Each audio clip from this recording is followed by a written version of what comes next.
기도함으로 새벽기도 시작하겠습니다. 하나님 아버지 감사합니다. 아버지 앞에 믿음을 가지고 나아갈 때 부족한 믿음이지만 겨자씨 같은 조그마한 믿음이지만 그 믿음 가운데도 반응하시고 역사하시고 오늘을 살아갈 또 힘과 믿음 허락하여 주시는 주님을 이 시간 바라봅니다. 주님의 얼굴을 구할 때 주님 우리 가운데 응답하시고 그 얼굴빛 비추시는 하나님의 은혜의 시간 내 하루가 될 수 있도록 주님 인도하여 주옵소서. 예수님 이름 받들어 기도합니다. 아멘. 오늘은 열왕기상 20장 35절에서 43절입니다. 열왕기상 20장 35절에서 43절입니다. 선지자의 무리 중 한 사람이 여호와의 말씀을 그의 친구에게 이르되 너는 나를 치라 하였더니 그 사람이 치기를 싫어하는지라 그가 그 사람에게 이르되 네가 여호와의 말씀을 듣지 아니하였으니 네가 나를 떠나갈 때에 사자가 너를 죽이리라. 그 사람이 그의 곁을 떠나가더니 사자가 그를 만나 죽였더라. 그가 또 다른 사람을 만나 이르되 너는 나를 치라 하매 그 사람이 그를 치되 상하도록 친지라. 선지자가 가서 수건으로 자기의 눈을 가리어 변장하고 길가에서 왕을 기다리다가 왕이 지나갈 때에 그가 소리질러 왕을 불러 이르되 종이 전장 가운데 나갔더니 한 사람이 돌이켜 어떤 사람을 끌고 내게로 와서 말하기를 이 사람을 지키라. 만일 그를 잃어버리면 네 생명으로 그의 생명을 대신하거나 그렇지 아니하면 네가 은 1달란트를 내어야 하리라 하였거늘 종이 이리저리 이를 볼 동안에 그가 없어졌나이다. 이스라엘 왕이 그에게 이르되 네가 스스로 결정하였으니 그대로 당하여야 하리라. 그가 급히 자기의 눈을 가린 수건을 벗으니 이스라엘 왕이 그의 선지자 중에 한 사람인 줄을 알아본지라. 그가 왕께 아뢰되 여호와의 말씀이 내가 멸하기로 작정한 사람을 네 손으로 놓았은즉 네 목숨은 그의 목숨을 대신하고 네 백성은 그의 백성을 대신하리라 하셨나이다. 이스라엘 왕이 근심하고 답답하여 그의 왕궁으로 돌아가려고 사마리아에 이르니라. 어제 본 것처럼 아람과의 두 번째 전쟁에서 대승을 거두고 그것이 모두 하나님의 은혜임에도 불구하고 그는 벤하닷을 형제라고 부르며 그를 조약을 맺고 풀어주는 일을 저지르게 됩니다. 바로 눈앞에 보이는 탐욕, 바로 그 탐욕이 하나님께 받은 은혜를 다 갉아먹은 것이죠. 분명히 그 전쟁에 모든 처음부터 끝까지 하나님이 선지자를 보내어 내가 이기게 해주겠다라고 말씀하시는 것을 분명히 아합이 경험한 거 아닙니까? 그런데도 불구하고 자신이 이 전쟁을 이긴 주인공인처럼 그렇게 행동하는 이 아합에게 분명히 선지자 하나님의 말씀이 임하는 거죠. 근데 그 선지자가 아합에게 나아갈 때 방식이 매우 특이합니다. 그냥 가서 당신이 하나님이 뜻하신 바와 다르게 벤하닷을 멸하지 않고 조약을 맺고 그를 형제라고 부르는 악행을 행하였으니 당신은 분명히 그 죄값을 받을 것입니다. 뭐 이렇게 이야기해도 되는 거 아니겠어요? 근데 굳이 어떤 일이 있냐면 선지자가 등장하는데 그 선지자가 동료 다른 선지자에게 요구를 합니다. 나를 때려라. 뭐 때리려고 하겠습니까? 자기의 동료를 누가 그렇게 주먹질 하려고 하겠어요. 좀 황당한 요구니까 36절에 그 때리는 걸 거부하는 사람한테 이렇게 말했다 하라는 거예요. 네가 여호와의 말씀을 듣지 아니하였으니 네가 나를 떠나갈 때에 사자가 너를 죽이리라. 그 사람이 그의 곁을 떠나가더니 사자가 그를 만나 죽였더라. 그러니까 때리는 것을 거부하니까 사자가 덮쳐가지고 그 사람을 잡아먹었대요. 이런 일을 경험하고 소문이 쫙 퍼지니까 이 선지자가 와서 나를 때려다오. 그걸 거부할 수가 없는 거죠. 그러니까 때리라는 요구에 이번에는 또 얼마나 세게 때렸는지 심한 상처를 입히게 됩니다. 그래서 이 선지자는 자신의 그 부상당한 그 얼굴을 이제 천이나 이런 거로 감고 가린 다음에 이 아합 왕이 돌아오는 전쟁터에서 돌아오는 길목에 있어서 기다립니다. 그리고 이렇게 말하죠. 39, 40절 세 번역이에요. 임금님의 종인 제가 전쟁터에 갔습니다. 그런데 어떤 사람이 저에게로 포로 한 명을 데리고 와서는 그 사람을 감시하라고 하였습니다. 포로가 도망을 하면 제가 대신 죽든지 아니면 은 한 달란트를 물어내야 한다고 하였습니다. 그런데 임금님의 종인 소인이 이 일 저 일을 하는 동안에 그 포로가 없어지고 말았습니다. 이 말에 아합이 이렇게 판결하죠. 네가 받아들이고 네가 결정한 거니까 그 벌금을 물어야 된다. 사실 이게 좀 터무니없는 조건인 게, 이 포로의 보통 몸값은 뭐 은 30세겔 정도밖에 안 됩니다. 노예의 몸값이죠. 근데 이 포로 하나에다가 은 한 달란트의 몸값을 걸어 놓은 거예요. 애초에 말도 안 되는 이야기를 한 거죠. 실제로 아합의 아버지 오므리가 이 사마리아의 왕궁을 지으면서 사마리아의 산지를 매입한 적이 있어요. 16장 24절. 그가 은 2달란트로 세멜렉에서 사마리아 산을 사고 그 산 위에 성읍을 건축하고 그 건축한 성읍 이름을 그 산 주인이었던 세멜의 이름을 따라 사마리아라 일컬었더라. 그러니까 이 사마리아 왕궁을 지을 이 터를 사는데 은 2달란트를 지불했는데, 무슨 노예한 사람이 어떻게 보면 전쟁에서 잡은 포로 한 명에다가 은 한 달란트 몸값을 달아놨다라는 게, 이게 너무 말도 안 되는 억울한 일이죠. 그러니까 아합이 이 억울한 처지에 대해서 뭔가 동정심을 갖고 연민을 가져야 하는데, 그냥 네가 약속했으니까 네가 그 모든 대가를 치러야 된다. 무자비한 답을 건네주는 거죠. 그리고 예언자는 갑자기 얼굴을 드러내고 아합은 이 사람이 하나님의 예언자구나, 선지자구나 알아보죠. 그럴 때 이 선지자가 이렇게 말합니다. 42절. 주님께서 이렇게 말씀하셨습니다. 내가 멸망시키기로 작정한 사람을 네가 직접 놓아 주었으니 너는 그 목숨을 대신하여 죽게 될 것이고 네 백성은 그 백성을 대신하여 멸망할 것이다. 그러니까 완전히 어떻게 보면 이 저주의 말이죠. 아합은 이 말을 듣고 화를 내면서 궁으로 돌아가죠. 오늘 이 과정들을 보면서 사실 가장 의문스러운 건 뭐냐 하면, 이 선지자가 아합에게 나아갈 때 이미 이야기한 것처럼 그냥 나가서 분명한 선언을 하면 되잖아요. 이런 비유를 쓰지 않고도 가능하죠. 네가 탐욕을 부려서 하나님이 멸해야 한다는 그 베나닷을, 그리고 하나님을 대적하고 도전한 그 자를 멸한 것이 아니라 형제로 삼았고 나의 대적자가 되었도다. 너에게 내가 그 죄를 물을 것이다. 뭐 이렇게 말씀하실 수도 있는데, 굳이 동료에게 때려라. 그리고 얻어 터져서 심한 상처를 입고 그 눈 얼굴을 수건으로 가리고 그렇게 나아가서 이야기해야 하는 그런 상황이다라는 걸 보게 되죠. 게다가 더 어떻게 보면 황당한 건, 이 사람이 동료에게 나를 때려라. 근데 동료가 거부하니까 그 사람이 사자밥이 됐다라는 거예요. 이게 다 하나님이 시키셔서 일어난 일이다라는 거죠. 이게 굉장히 당혹스럽고 당황스러운 일이에요. 왜 이런 일들이 벌어질까요? 우리가 앞에 13장에서 유다에서 이제 북왕국의 베델까지 올라와서 여로보암에게 이제 경고를 하라고 하나님이 보내신 하나님의 사람이 있었어요. 왜냐하면 베델에다가 금송아지를 만들고 거기에 제단을 쌓고 우상 숭배를 하기 시작하니까 이 여로보암에게 분명한 경고를 주라고 하나님이 보내신 거죠. 그리고 하나님이 시키신 모든 일들을 하고 선포를 하고 여로보암의 그 굳어버린 팔을 치유하고, 그리고 돌아가다가 이 사람도 어떻게 되냐면 사자에게 잡혀먹었다라고 나와요.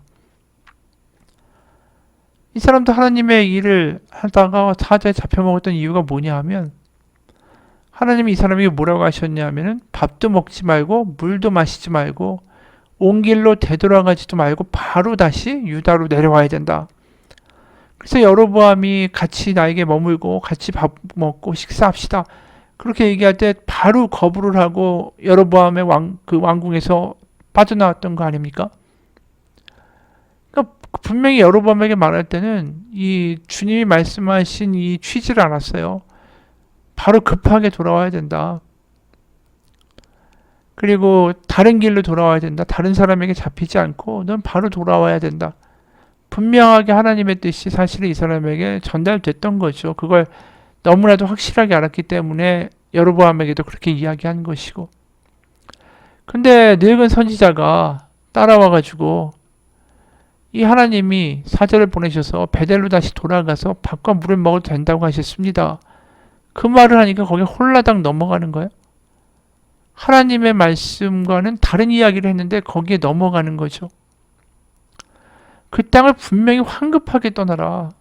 갔던 길과 다른 길로 가라. 바로 내려와야 된다. 물도 먹지 마라. 얼마나 황급하고 급히 이동해야 된다는 걸 말하는 거 아닙니까? 근데 그 거짓말에 넘어갔다라는 건 하나님의 뜻과 취지에 대해서 어느 순간 무감각해지고 있다라는 걸 의미하는 거죠. 뭔가 그 하나님이 보내신 일을 하고 여로보암이 정말 놀랍게 그런 충격적인 일을 당하고 그런 일을 자기가 또 하나님의 도구로 쓰임받았다라는 어떤 마음 가운데 어느 순간 태만해진 것 같아요. 한마디로 하나님의 말씀의 취지를 분명하게 이 사람이 알았음에도 불구하고 그걸 나중에 자기가 다르게 또 해석하고 늙은 선지자의 말에 따라 또 하나님이 주신 말씀을 왜곡하며 그냥 가서 거기서 밥을 먹게 된 거죠. 그러니까 13장에 설교를 할 때도 마찬가지 이야기를 했습니다. 여로보암도 하나님의 말씀을 중히 여기지 않죠. 하나님이 분명히 다윗과 같은 왕권을 이루어주겠다라고 했는데 그는 엉뚱하게 금송아지를 만들어 버리죠. 애굽에서 자기가 봤던 금송아지를 만들어요. 그러니까 하나님의 약속과 말씀에 대해서 이 사람은 분명히 그 취지와 뜻과 이 언약을 보았음에도 불구하고 그것을 가볍게 여긴 사람이었고 하나님의 사람이라고 유다에서 베들로 갔던 사람도 하나님의 뜻과 취지와 말씀과 그 의도를 다 알았음에도 불구하고 그 하나님의 말씀을 가벼이 여겼다라는 게 공통점이다라는 거죠.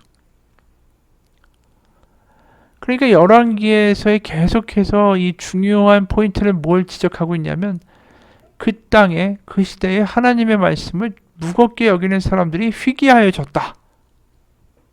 그 이야기를 하고 있는 거예요. 그래서 오늘 36절도 마찬가지예요. 그 사자 밥이 되어버린 그래서 날 때리라고 할 때 거부했던 그 동료에게 뭐라고 말하냐면 그가 36절에 그 사람에게 이르되 네가 여호와의 말씀을 듣지 아니하였으니 그러니까 이 사람이 동료에게 가서 나를 때리라고만 말한 게 아니죠. 하나님이 어떻게 나를 시키셨고 어떤 말을 하라고 하셨고 어떻게 하라고 하셨다라는 그 하나님의 말씀과 취지와 뜻을 다 이 사람에게 동료에게 이야기하는데도 불구하고 이 사람이 이것을 거부한 거예요. 그렇죠? 그러니까 이러한 황당한 일을 하나님이 시키실 때는 이게 얼마나 시급하고 긴박하고 절실한 일인가. 이게 하나님의 그 마음이 드러난 사건이고 하나님이 이 아합부터 시작해서 이 북왕국이 무너져가는 걸 더 이상 볼 수 없기에 하나님이 좀 더 강력하고 분명한 메시지를 아합에게 주기 원하시기 때문에 이 일을 시키신다라는 하나님의 뜻을 분명히 알고 이해하고 따랐어야 된다는 거죠. 어떻게 보면 하나님이 이 선지자들을 보내실 때 다 하나같이 어떻게 보면 굉장히 긴박하고 조급하고 강력한 방식으로 보내신다라는 거예요. 가서 선포하고 물도 먹지 말고 밥도 먹지 말고 바로 돌아와라. 이게 여로보암에게는 어떻게 들렸겠어요? 하나님의 강력한 선포와 말로 들렸겠죠. 네가 나의 뜻을 따르지 아니하면 그 누구도 하나님의 사자도 나도 너와 함께 하지 않는다라는 메시지를 분명하게 전달해 주는 거 아니겠습니까? 그리고 아합에게도 마찬가지죠. 하나님의 뜻을 전하기 위하여 그 눈에 얼굴에 심각한 부상과 상처를 입고 나타나서 하나님이 이렇게 말씀하셨다라고 비유적으로 말할 때 아합은 충격을 받아야 되는 거죠. 그러니까 하나님은 계속해서 하나님의 그 절절한 마음과 하나님이 이들이 돌아오길 원하시는 그 하나님의 열심이 계속해서 이 하나님의 사람을 통해서 드러나고 있다는 거예요. 극단적으로. 왜냐하면 하나님의 마음이 그렇게 타들어가시고 이들이 돌이켜서 정말 회개하길 원하시는 강력한 선포를 지금 계속해서 던지시고 있다라는 것이죠. 그렇다면 이 하나님의 사람들은 뭘 느끼게 되냐면 하나님의 열심과 하나님의 애통을 느껴야 되는 거죠. 그 땅을 향한 하나님의 그 애타는 마음, 그 왕들이 돌이켜서 다시 깨어져서 하나님한테서 이 정신 차리는 모습들을 하나님이 너무나도 간절히 원하시는구나. 그 하나님의 마음에 뭔가 공감을 하고 그 땅을 향한 애통과 애타는 마음이 사실 이 하나님의 사자들 또 이 선지자들에게 있어야 하는 것이죠. 그러니까 하나님의 사자가 되고 하나님의 선지자가 된다는 건 다른 게 아니에요. 그냥 하나님의 영에 사로잡혀서 어느 날 갑자기 막 예언을 하고 갑자기 뭐 미래의 얘기를 하고 뭐 치유의 은혜를 베풀고 이런 게 아니에요. 하나님의 사자가 되고 하나님의 도구가 되고 하나님의 쓰임을 받는 사람들의 가장 큰 조건은 능력과 기적에 있는 게 아니라 하나님의 마음을 공감하는 데 있는 거죠. 하나님이 지금 이 땅을 향해 어떻게 느끼시는지 그 애통함을 가지고 같이 애통으로 나아갈 수 있는 사람들이 하나님의 선지자고 하나님의 사자다라는 이야기를 하고 있는 거예요, 오늘. 어느 선교사님의 이야기예요. 아프가니스탄에서 같이 교제를 나누던 영국 친구가 있었다. 오래전부터 이곳에서 교사로 섬겨온 친구인데 어느 날 동료 교사들과 거리를 걸어가다가 오토바이를 탄 괴한이 지나가면서 난사한 총에 맞았다. 교사 여러 명이 죽거나 부상을 입었고 앨리스는 그 자리에서 즉사했다. 다음날 반군 지도자는 영상을 통해 그들이 이슬람 땅인 이곳에 이교도, 기독교를 전하러 온 선교사이기 때문에 즉결 심판을 했다라고 공포했다. 온 도시는 충격과 슬픔으로 시끄러웠다. 학교는 당분간 휴교를 결정했고 외국인들은 테러의 위험 때문에 바깥 출입을 자제했다. 살아남은 교사들 중에는 불안한 마음에 본국으로 돌아갈 준비를 하는 이들도 많았다. 각 나라 대사관에는 경계령이 내려졌다. 무고한 시민들이 많이 다니는 길거리에서 자행된 이 반군의 만행은 지탄을 받았고 국제사회에서도 이슈로 떠올랐다. 두려움과 불안함이 가득한 시간이었다. 그 친구 앨리스의 장례식은 그녀의 고향에서 치루어졌다. 가족과 친척과 친구들이 이 자매가 하나님의 부르심을 받아 먼저 이 땅을 떠난 것을 슬퍼하며 눈물의 시간을 보냈다. 그때 그녀의 아버지가 사망한 자기의 딸을 위해 입을 열었다. 방송 인터뷰에서 그 아버지는 눈물을 머금고 이렇게 말했다. 내 딸을 위해 울지 마세요. 그 눈물을 아직도 복음이 없는 그 땅을 위해 흘려주세요. 내 딸을 숨지게 한 그 영혼들을 위해 울어주세요. 이 방송을 본 그 앨리스의 동창 중에 누군가가 아버지의 말을 듣고 이런 결단을 했다. 저는 친구가 사랑했던 그 땅으로 가겠습니다. 가서 제가 친구의 자리를 대신하겠습니다.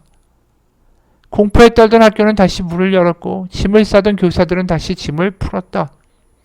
그들은 모두 다 제2의 앨리스가 되겠다고 하나님 앞에 마음을 다졌다.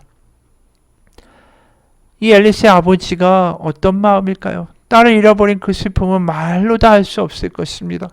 하지만 그럼에도 불구하고 이 말을 하는 걸 보세요. 내 딸을 위해 울지 마세요.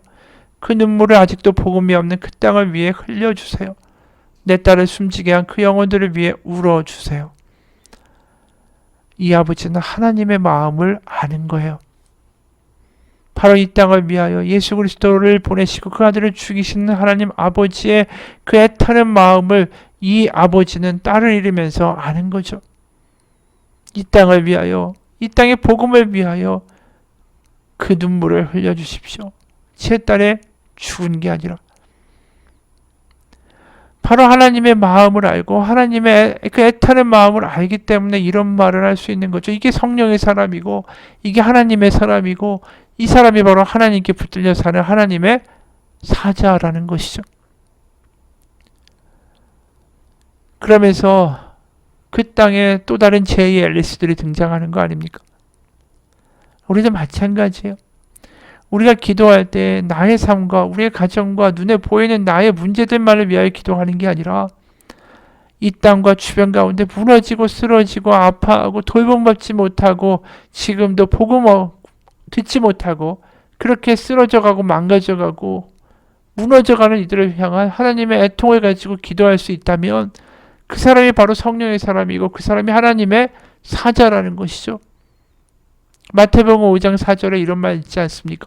애통하는 자는 복이 있나니 그들이 위로를 받을 것이며, 애통하는 자는 복이 있나니 그들 가운데 성령이 함께 하시고 그들 가운데 하나님의 마음이 임하고 그들 가운데 하나님의 눈물이 임할 것입니다. 이 말입니다. 같이 기도하겠습니다.